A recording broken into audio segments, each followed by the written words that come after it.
За энэ төсвийн тодтолтой холбогдуулаад бид нэр төсвийн хүрээний мэдээллийг өргөн барьсан. Тэгээ нүүрснийхээ үнийг бол нэг $70 тооцож байна. Тэгэхээр яагаад вэ гэхээр 2025 онд гэхэд энэ Bloomberg-ийн терминал дээр нүүрсний үнийг төсөөллийг тооцдог нэг 15 орчим байгууллага байдаг. Энэ 15 орчим байгууллагын 2025 оны нүүрсний жигэнсэн дундаж үнийн төсөөлөл бол $250 байсан. Ингээд өнөөдрийн байдлаар $175, 30 орчим хувиар буурсан үзүүлэлттэй.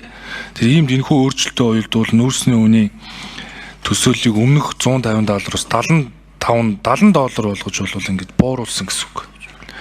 Тэгэхээр бид нар яг энэ Bloomberg-ийн терминал дээр байгаа энэ 15 байгууллагын яг тийм forecast маягийн чиг хандлагыг тодорхойлдог үнийн төсөөллөөс хараад үзэхээр энэ бол ер нь цаашдаа 13-аас 30% буурна. Тийм учраас 2026 оны төсвийн хүрээний мэдээллийг бид нар хилцэхгүй бол болохгүй гэдэг зарчмын дагуу засгийн газар өргөн мэдүүлсэн.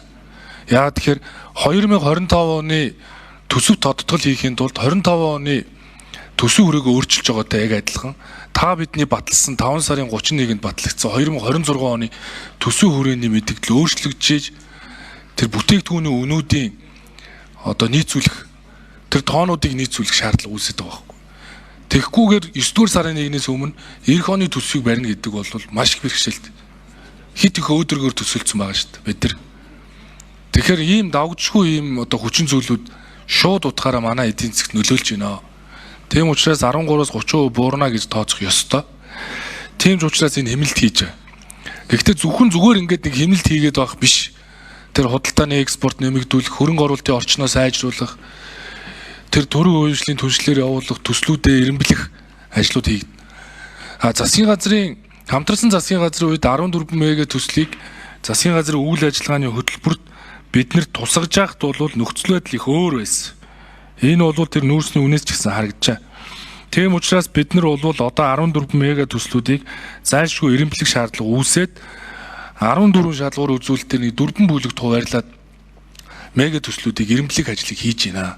Энэ юу вэ гэхээр макро эдийн засгийн үнэлгээнүүд хийх ёстой, хийж байна.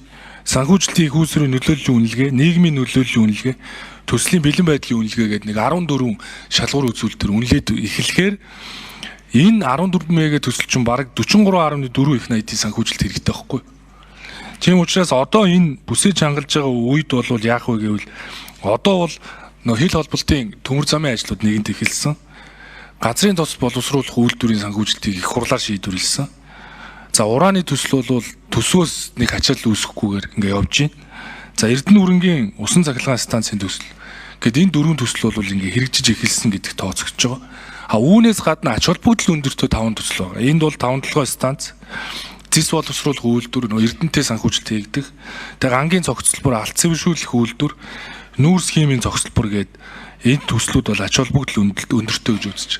Бусад төслүүдийн хүрээнд буюу сэргээгт гэрч мөчөө тархмал их үүсвэр, хэрлэн тоонд орхон өнгө, эгийн гол, үндэсний хэмэл дагуул, ирээн цав чой болсон баруун урд бичиг чиглэлийн босоо тэнгисийн төмөр замыг бол энэ жил эх жил бол хойшлуулах ийм л одоо бол зайлшгүй шаардлага бол үүсэж байгаа учраас энэ эренбэлж байгаагаа бол бид нар бас их хурал дээр танилцуулаад явнаа. Тэгэхээр зарим ажлуудыг хойшлуулад зарим төслүүдэд явуулъя гэдэг ийм л одоо зарчимтай байна. За нийслэлийн хэрэгжүүлэх төслүүд дээр яг саяны одоо 4 бүлэгт хуваагаад 14 шалгуур үзүүлэлтээр төслүүдийг эренбэлж байна. Тэгэхээр богд нүхлэх тэр түнэлийн асуудал, за тэр ган татлахад гүүр гээд төслүүд бол хойшлноо. Эдийн засгийн яам бол ийм л байр суурьтай байгаа. За энийг бол засгийн газраа оруулаад одоо шийдвэрлэнэ гэж зорж байна. Ер нь бол эргээд үр өгөөжөө өгөхгүй юм шаардлагагүй санхүүжилтүүдийг одоо зогсоохоос өөр арга байхгүй. Нийслэлийн хэмжээнд бол тэр туулын хурдны зам, за бусад одоо хэд хэдэн төслүүд бол явна. Тийм учраас бол нийслэлийн дээр 24 төслүүдээс бол эренбэлж байгаа. Тэгээ энийг бол засгийн газарт оруулаад эцэлнэ гэдгийг хэлье.